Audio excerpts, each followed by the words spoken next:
Okay, so let's start about Shavasa Betmuz. So Zok the Mishnah and Tainus Daf Chav Vav Amud Aleph. I mean, there's still a Hamisha Mishnah? Dvarim. Like Yeah, all this this whole thing's a Mishnah and it goes and goes. Okay. Oh, okay. So let's start. Let's start with discussing Shavasa Betmuz. Yeah. So today is a fast day. So normally in camp you learn the halachas of Shavasa Betmuz. I imagine that we've been learning this. Yeah, you record?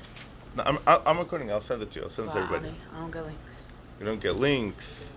You don't get anything. He has a kosher phone. Oh, okay. So you can record it. Sure, no problem. Just make sure the ringer's off. Yeah, it's Okay, Chamisha Dvarim Iru Es Aviseinu b'Shavasa Betmuz. 5 things happen on Shavasa Betmuz. Chamisha b'Tisha B'av, and 5 things happen on Tisha B'av. So what are the 5 things that happen on Shavasa Betmuz? Zok the Mishnah Shavasa Betmuz Chavav Amud Beis Nishtabra Haluchas. The Gemara is going to explain what happened that Moshe Rabbeinu broke the luchas by the Egel while Shavasa Betmuz.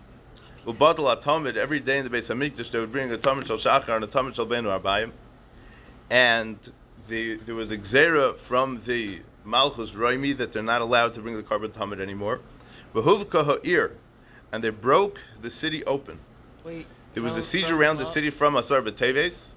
That's when they started the siege, and there was Ein Yoitzev Ein Ba. And then Huvka ha'ir, the city was broken into on Shavasa Betmuz. So what I want to talk about today is what's the significance of Yerushalayim. Not so much about Huvka ha'ir, more of a general understanding of what Yerushalayim is about.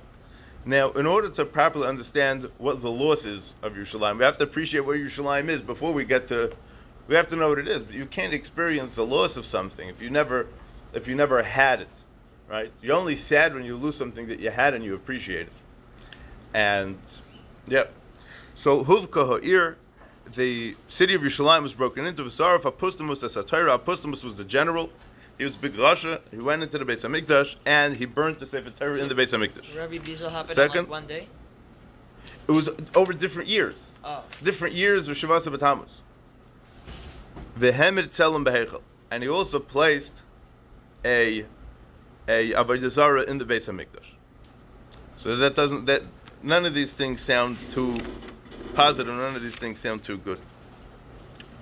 Fine. So the Gemara of Chesam and Beis goes through what these things are. Different drashas, different psukim.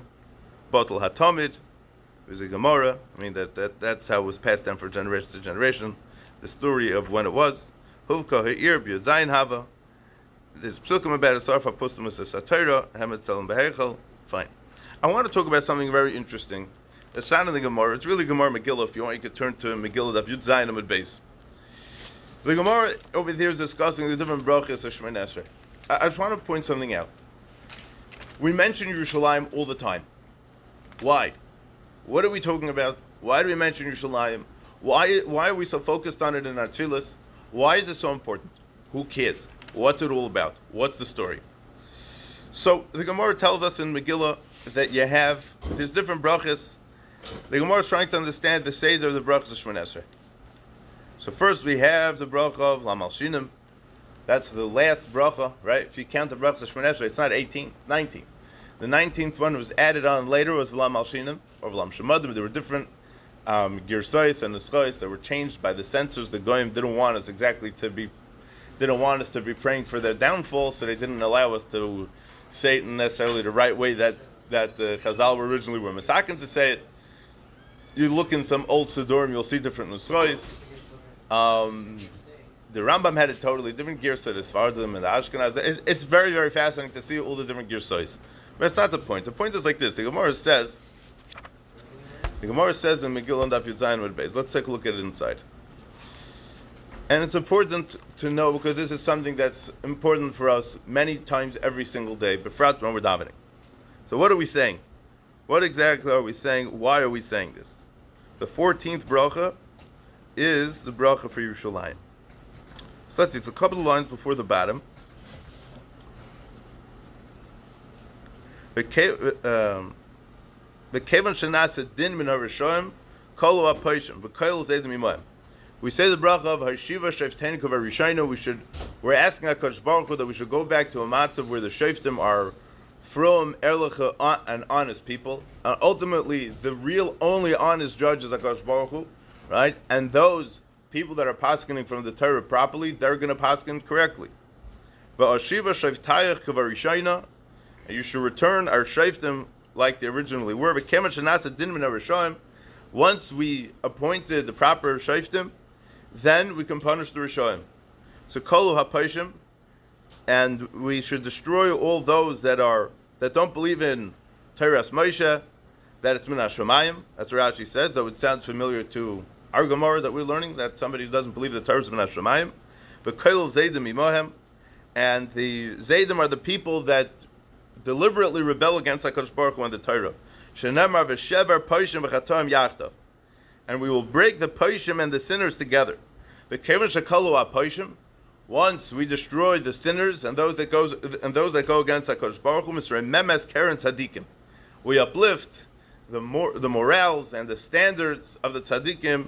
T'chsiv v'chol karne rishoim agadeya, and I will destroy, and I will chop off, I will cut off the morals and any covet, any kind of anything that were given to the Rishonim, to remamna karnos tzaddik, to raise and uplift the standards of the tzaddikim. But koilel geri tzaddikim tzaddikim, and you include the geri tzaddik with the tzaddikim, which is a whole shmuz l'fnei atzmai. We're not here to talk about the whole Shmoneh Esrei. But then after that, beheichon misrei memes karnam, where does HaKadosh Baruch Hu uplift? You want to use the word inspire the tzaddikim? Beheichon misrei memes karnam Birushlayim. Shenamar shalu shloim Yerushalayim. Go and ask. Go and seek out the peace of Yerushalayim. Yishloyu ayavoyich. And to see the people that love Yerushalayim, how they are doing. But Kevin Shenimnis Yerushalayim, once Yerushalayim gets built up, but David comes. That's obviously Mashiach. Shenemar achar yeshuvu b'nei Yisrael bikshu es Hashem eleiheim ves David Malcolm. After Klal Yisrael are going to return to the Beis Hamikdash, and they're going to be mevakesh from HaKadosh Baruch Hu, the Beis Hamikdash and Mashiach. V'kevan sheba David basa tefillah. Once David HaMelech comes, then tefillah comes. What's this tefillah? This tefillah is a tefillah. Tefillin is a lashon of chibur. It's a lashon of connection. Rashi says in Parshas Vayechi, Naftule lekim neftalti, it's lashon of chibur. But the point is that's the idea over here. That this is the Seder HaBrachos and Shmoneh Esrei. Is first we get rid of the Rishonim, then we're mispal for the Tzadikim. Then where is Hechan Misrei Memes Karnam Shal Tzadikim in Yerushalayim? We're not even going to focus so much on why that is so, but we're going to focus more on what Yerushalayim is all about.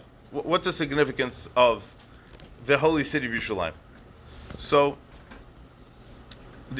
and then afterwards, after the bracha of Shemei Tefillah, comes the bracha of Ritzei. The bracha of Ritzei Shmoneh Esrei is asking HaKadosh Baruch Hu that HaKadosh Baruch Hu should return to the Avodah, we should return the Avodah of the Beis HaMikdash. V'ishe Yisrael l'sfilosam v'ahava s'kabel v'rotzain. To go back to the original Avodah of the Avodah Sakarbonis in the Beis HaMikdash. Okay. The Yerushalmi has an interesting halacha. We all know this halacha in Shulchan Aruch, it's a Gemara that says that if a person gets up to daven for the Yomid and he skips the bracha of Lam Hashinim, we have to remove him from being the Shliach Tzibur, because that means that he's one of the Minim. He's one of the Abikarim. He doesn't believe in Torah and Yiddishkeit the way that we're supposed to. As we've been learning in Sanhedrin, that's a person doesn't believe in Tchias HaMesim is not going to ask for Tchias HaMesim. A person doesn't believe in Yerushalayim is not going to ask for the rebuilding of Yerushalayim. A person that doesn't believe that there's anything wrong with Apikarsim is not going to ask to remove the Apikarsim and the Paishim, like the Gemara says. Abrizakti Yerushalmi, a fascinating halacha, and that is that if a person gets up for the Omid and he skips the bracha of Yerushalayim Ircha, we remove him. Why? Because it means that he's a min. It means that he's Apikaris, and it means he doesn't believe in Yerushalayim. So what? So what if he doesn't believe in Yerushalayim? Person mechuyev to believe in Yerushalayim doesn't say that anywhere. Where's all the Shulchan Aruch people? Doesn't say that in Shulchan Aruch. Why do I have to believe in Yerushalayim? This halach is brought in the Torah. The whole Shechina and everything, you have to believe that Hashem is, it's Hashem. Yeah. But more than that. But that's what we're going to explain today. The Torah brings that such a person, this is the lashon of Yerushalmi. Al shliach tzibur shaloi omar b'nei Yerushalayim machzir moisei. You make him go back, and the Torah says misalkin moisei. You remove him, and the Torah's moisif she'ani oimer, because I say minhu, he's a min. A min is a person who doesn't believe in in Yiddishkeit. Shema einay mamin bebias HaMashiach. Maybe he doesn't believe a Mashiach is coming. And the Medrash Tanchuma says, Amisha loy omar ben Yerushalayim machzir noisei shema kusihu. Maybe he's a kusi. Kusim, we could talk about all day, but kusim were people who only believed in Torah Shabbat and believed in Torah Shabbat in their own way, right? Because if the right way to believe in Torah Shabbat, the right way to believe in Torah Shabbat is through Torah Shabbat, as we spoke here many times. The problem is that these people have their own agenda and their own nusach and their own understanding of how Torah Shabbat should look, and they misconstrue and they pervert the Torah Shabbat. Okay. And we could talk about this also, but there's something called the Masechtas Ketanis, and it's printed in the back of Gemara Vayda. There's 7 small little Masechtas. They're brises, and they're not part of the Mishnayos. They're brises. They're associated more closely with Tosefta than with the actual Mishnayos. And one of those Masechtas is called Masechta Kusim. It's a couple of prakim, it's a couple of brises. It's relatively short. Very few people spend time learning these Masechtas. Rav Chaim Kanievsky Zechayin Levracha wrote an unbelievable pirush and chedushim on these Masechtas. The very last line in Masechta Kusim is as follows: Hakusim asurum lovei b'Yisrael mepnei shenisarvim kahane abamis. The Kusim are not allowed to marry into Klal Yisrael because they were married with other kinds of avodah zarah. Me'emes ha'mekabel ma'asam. When can we be mekabel them? Since the shayla the poskim, what it means mekabel them for what?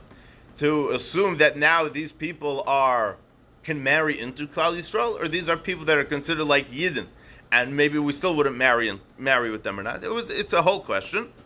But Zakta Masechta Kusim like this: Mishakavru behar grizim, when they give up their belief on har grizim, v'hoidu Birushalaim ubetchiyas hamesim, when they believe in Yerushalayim and Tchiyas HaMesim. So what Rafal said before, that the idea of Yerushalayim is because that's the Ikar Mokum Ashras Hashchin in the world, right? It's more than just that. We see here that the Masechta Kusim is putting together the idea of Tchiyas HaMesim together with Yerushalayim, and it does say, there's a Rashi that says that the place where Tchiyas HaMesim will begin is in Yerushalayim. But we're not here to talk about that either exactly. I want to talk about more general terms about Yerushalayim. Now we know that one of the main points where the Christians definitely believe in, and many other non-Jewish beliefs, are that Jerusalem is a holy city. Yeah, they have both their Zachin, where he was buried, and where this and where that, and they believe in some kind of holiness of Yerushalayim. So obviously they retract this to some kind of something over here, but there is some kind of something that they do believe. Now there were those that held that that they had an obligation to destroy Yerushalayim, kafi what they were able to, because it's a Jewish place, and we can't respect anything that belongs to the Jews, and we got to destroy it. So there was a famous story. Now it's possible that this was a custom that the Goyim had that go back all the way to the times of the Tanoim. And I want to speak out a story. I want to mention a story that maybe some of you know, maybe not, but I printed it out from the source of the story itself, and I want to go through it to discuss it a little bit. But it goes like this: it seems that there was a custom that they would bring garbage from all over and dump it on the Har Bayis and dump it on the Makam HaMikdash. Why? To show how little they care about it, and we make it the national garbage dump. That's what Yerushalayim turned into, right? Could you imagine? The Gemara Makis at the end, we're all familiar with. Every see him in the 9 days, just about as a Siyam Makis, right? They saw two foxes coming out. They saw a fox coming out of the Makam HaMikdash, and they were crying. Rabbi Kiva was Matzachek. Why were they crying? Because they said of Makam, where Kol Hazar Hakar of Yumas, and the Kohen Gadol was only allowed to go in there once a year, and Shuolim Hilchu Bay. How could you not cry? So Rabbi Kiva was seeing into the future. He was seeing into the Geula already, and he's seeing into the world of Tikkun, and that is that ultimately the Beis Hamikdash is going to be rebuilt, and we're going to get rid of all the goyim that are bothering us, and all these kinds of things. But the point is that we're most probably not going to be looking at it through the lens of Rabbi Kiva. we're going to be looking at it much more through the lens of the other Tanoim that were Boicha because they were saying that Shualim Hilchu Bay. If they're taking garbage and they're throwing it into the Mokum HaMikdash, that's a tragedy. That's a tremendous tragedy that we have to feel. Nowadays, so, we have the Kaisel and we have the Harbayas, it's not the Harbayas, we have parts of the old city. The Harbayas we shouldn't go to, right? For whatever reasons, whether halachically we are allowed to go, we're not allowed to go. It's not a smart place to go because the Arabs get very worked up about it. And if the Arabs kill Jews because of that, which many times it does happen, and this was written about by the Poskim 100 years ago, that you can't say Yodeinu lo shavchos adam hazeh. You can't. A person who goes on the Har Bayis won't be able to say that his hands didn't spill his blood. So the Har Bayis is a complicated thing. I did not mean to mention that, but the point is that if they were dumping garbage on the Har Bayis, so that's a very not good situation. And I want to mention that the Medrash in Parshas Vayishlach in the Bereshis Rabbah says like this: Rabbi Shmuel Bar Yosi Saluk L'Tzal B'Yerushalayim. Rabbi Shmuel Bar Yosi was traveling. He was going to daven in the Mokum HaMikdash. Omer Lechad Shamroa. So a Kusi that lived in Shomron, who is part of the group called Shomronim. Some of them still exist today. People are fascinated by them, and there's a lot of research about them. And there's Sanitarians, are they called? Yeah.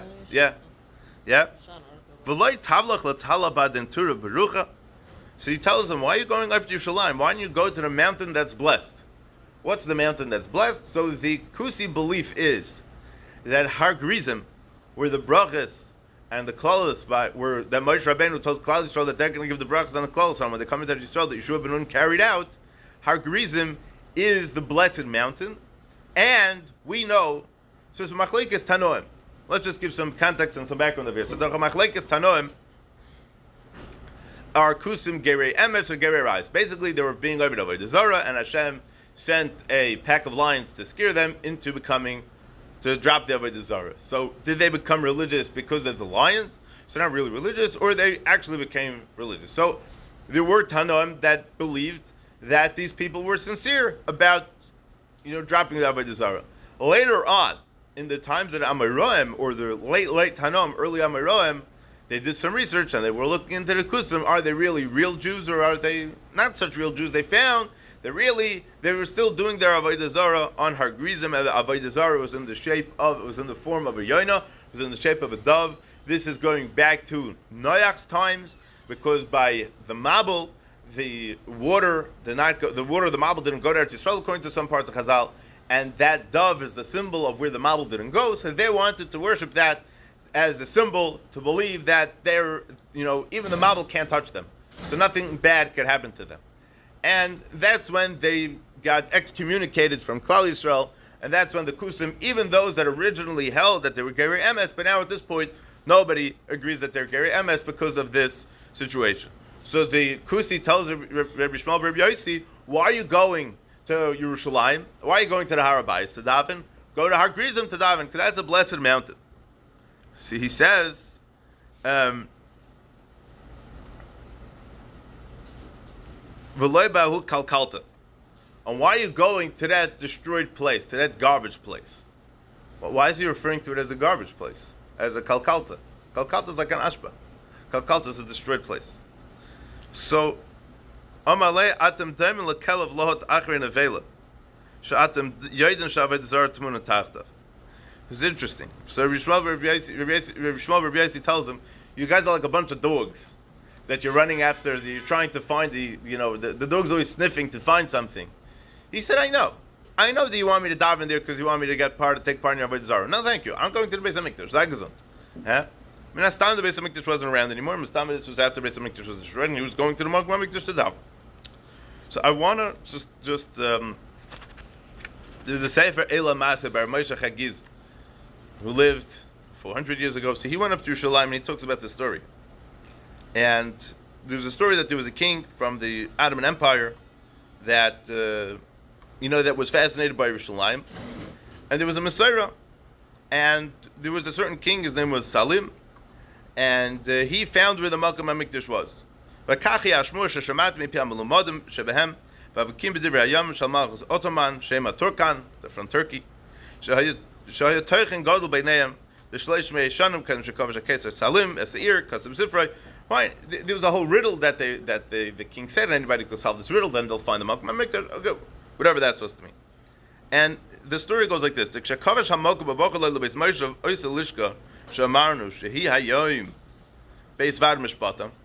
today it's the day that this is where they have their courts. He saw through the window. The king sees a woman over 90 years old, a non-Jewish woman. She sees every day she's bringing either a crate or a bag of garbage. Right next to the king's office. The king has a big palace over there, and right next to the palace, he sees this woman, this elderly woman, coming and dumping off some garbage.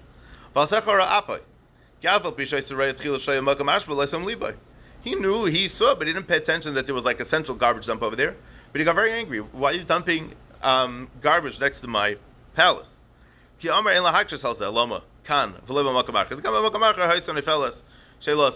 you dumping garbage here? If I'm going to dump garbage, you don't like garbage. So wherever I dump the garbage, you're not going to be happy.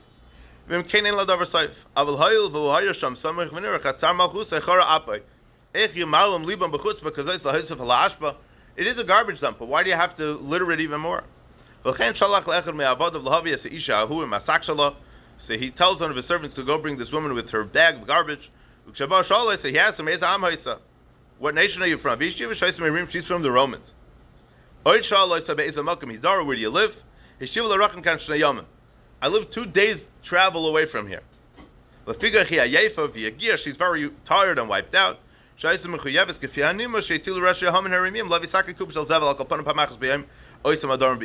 The people that live in certain cities, they had to travel. It was part of their religion to go take garbage and dump it in the Malkum HaMikdash, to dump it in this area. Twice a week, the people that live in the city, they need to travel 2 days to bring their garbage to Yerushalayim, to the Malkum HaMikdash. People that live outside the city, they need to go twice a week. Anybody who lives within a traveling distance of 3 days, they need to bring once every 30 days, they need to bring and dump garbage on the Malkum HaMikdash. Because this was the house of the Jewish God. They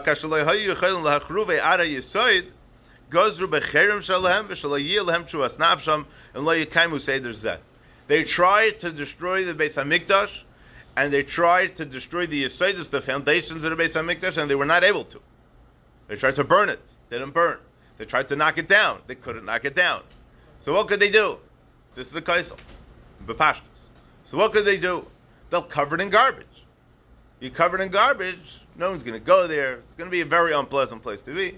They'll get rid of it. But it just shows how scared the guy more of the fact that we had the Beis HaMikdash. And even Toich the Churban Atzmai, even Toich the Churban Beis HaMikdash itself, they weren't able to really destroy it.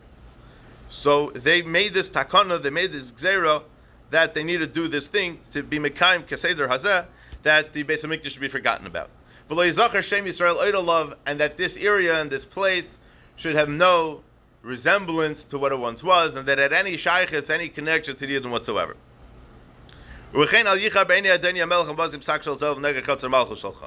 And therefore, my master the king, don't get upset if I bring my garbage here. This is what the custom always was, to bring the garbage and to dump it in the Malkum HaMikdash.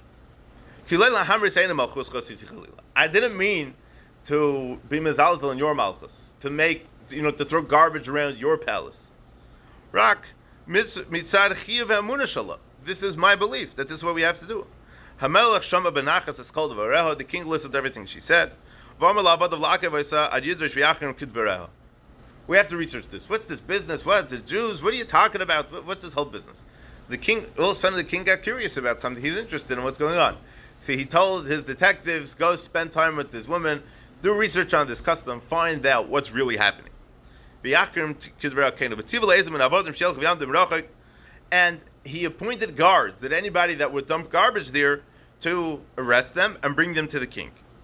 And the king would always watch. The king had made a special window there that he should be able to watch and to be able to oversee the guards that are trying to stop and arrest all the people that are throwing the garbage there.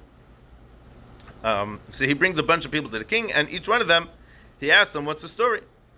So they all said the same exact thing. We have this custom because the Jews, we couldn't get rid of their Beis HaMikdash, so we got to dump garbage on it so that it should be forgotten. Yeah, they're the ones that are keeping it alive the most. I mean, in a bad way, because they're keeping it, Don't remember the Jews. Let's try to forget the Jews. Right? And every time they're doing that, they have a little bit of zecher of what it was. The king had a murder gechab. The king didn't like this whole garbage business. It really bothered him. And could be that he had a shtukar rachmanus on a Yiddish zach on the Mokum HaMikdash, which was a heilige place, and a person, how many stories there are of Fraya people and even Goyim that come to the Mokum HaMikdash, and there's some kind of spark, there's some kind of neshama that gets ignited within. So it's a Maisa Pella. Anyway, so the king has this murder gechab. By the way, anybody here know the story? Anybody here ever heard the story? I know the story from the Olamenu. This story is printed in Olamenu, I don't know how many years ago. 20 years ago, probably. No? So far, no one heard the story. Okay, great. It's always a big bust, when you come and you say a story. But I know it already. Sounds familiar. Okay, maybe you also read an Olamenu 20 years ago. Anyway, so the king has this murder gechab. He wants to find out, is there really anything under this big mound of garbage? So the king takes a lot of golden coins. Oh, I thought this was more recent. No? This is around 3 years. No, but like in the 1900s, I heard the modern day, like a bunch of Arabs used to do it, and I think I heard it in like a more modern time, like the 1900s, 19ish. I think it was a little bit before. I think we're talking about the same thing, just happened a little bit before.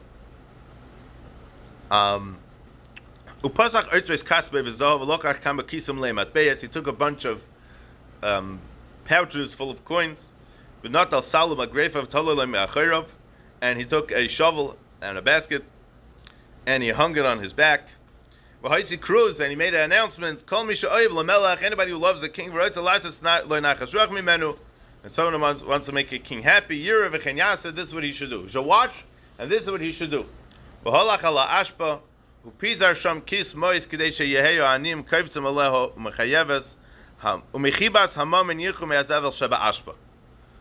He dumped all the gold coins that he carried with him all over this garbage dump. And it was a massive garbage dump.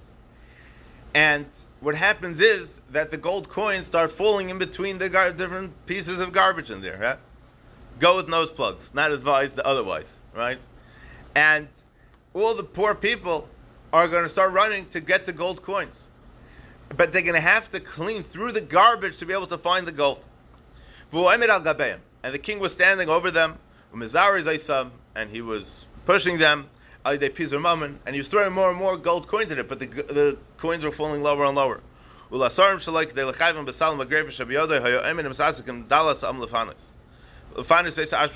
wanted to clear out this whole area. They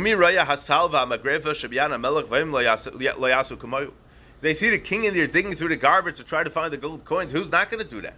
Everybody's going to do that. He stood there the entire day. Every day, you have a question of the day, right? Whoever answers the question gets $10. Yeah? The king makes an announcement. There's gold hiding in this garbage pile. Anybody who goes through this garbage pile can keep the coins that he finds, but it's on the condition that he also takes some garbage with him. The garbage you don't have to leave here. You have to put it in the garbage dump elsewhere. There are more than 10,000 people.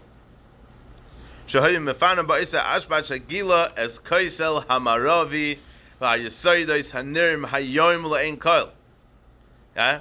They dug and they dug and they dug and they dug and they dug and they uncovered and they uncovered and they uncovered until they uncovered the Kaisel Hamaravi the way we see it today. Not today, because it got much more modernized in the last, since the 60s and even before then. My family has a picture from my great-grandfather, went to Eretz Yisrael in the 1930s, and he took a picture of the Kaisel. And there's a picture of an old Yerushalmi, I don't know if it's an old Yerushalmi, I can't really tell, sitting on the floor, bent over, crying. And when I was a kid, I always thought, because you can't see his face, you just see his back bent over, and just the angle of the picture, I always thought it was a rock. I was trying to figure out, why is there a huge rock sitting in front of the Kaisel? When they got a little older, I realized it's not a rock. That's a Yid that's sitting there crying about the Beis HaMikdash, crying about the Churban. Well, who knows what? I'm not sure what year it was, if it was 1930, 31, or 35, but many, many years ago, we're talking close to 100 years ago, this picture was taken. We have the picture. And the Rishiva Baron Shechta this was the only picture that he had hanging in his dining room for many, many years, till he moved. Now he has all kinds of other pictures here. Anyways. So, what sefer is this? This is from Elam Maseh, from Reb Moshe Chagiz. He's the one that he traveled to Eretz Yisrael, and he wrote many different things about his travels, and this is one of the stories that he wrote about what he heard when he went to the Makom HaMikdash. Ubachol elu hayamim, and in all those days, kol eisen haramim shoy mivim zevel mehema yubarchim v'chayzim lachareim mehema yunutfasim. And the garbage throwers, the garbage dumpers, the litterers who were leaving the litter and the garbage in the Makom HaMikdash, they would all run away because the king would chase after them. He would arrest them. Mikol atfusim hipilu garalois aleihem v'yatza shleishim ishu shmoina shetiv hamelech lenatech oisam lenasachim lekavam v'masurei sav le'ir. 38 of the people that he caught, he made a goyrol that these people should be killed and executed. Balakvarim hasmuchim, and in the neighboring villages, bekarus chamor al kol ish ve'isha tinik v'tinekes shemalenu libay af loruk al gabe oisam makam ki kodesh hu le'leikenu. He made a gzera, this king. Not only was he so makbid to clean out all the garbage over there, but anybody who dared bring more garbage, was prosecuted. You know, you sometimes see a sign in the street, fine for littering, $30, a maximum $150. Over here was a gzera on that life. Over here was a gzera. These people, the Romans that were dumping garbage there, he made a girl from all the hundreds of people that he caught. 38 of them, he decided to kill. And he made a gzera on all the neighboring villages that they're not allowed to spit in the Makom Kadosh because it's a holy place. After this story, he called a bunch of poor Jews. This is from Hashem. Or maybe it's time to rebuild the Beis Hamikdash. Right, his name was Solomon. That's Solomon. And now he's going to make it that the Jews have the rights to this place. The Jews own the rights to this place.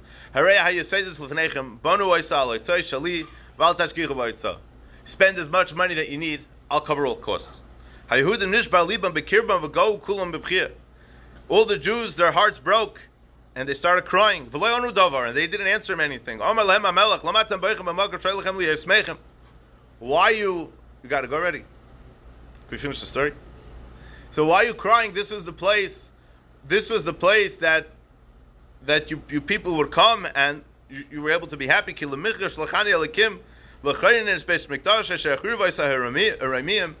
getting back. We're taking revenge from the Romans.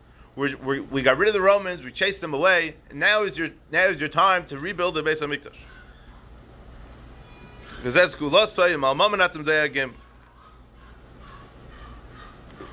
If you're worried about money, I'll pay for you. Long live the king.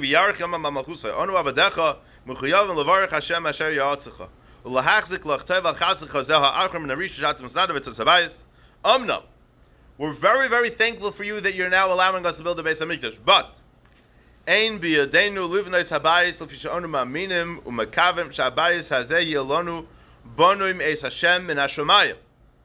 we cannot build the Beis Hamikdash because we have a belief that the Beis Hamikdash is going to be built me'es Hashem and Hashemayim. It's going to be B'Rtzayin Hashem and not through anyone else's ratzon. Omar Melech and Kenan Yadati, and I know about this because Shlomo Melech was mispala Gamel Anochri Abame Eretz B'Rechoyka L'man Shemay V'Spala Bayis Hashem Shetia Tfilas Nishmas U'Vechein Ani Evna Oisei V'Ekachei U'Lebayis Tfilas Shali.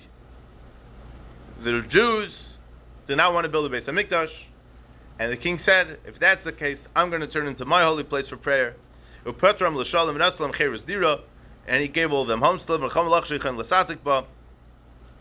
But here we're seeing that there was a custom, right? I just wanted to bring out this minig that the Romans had.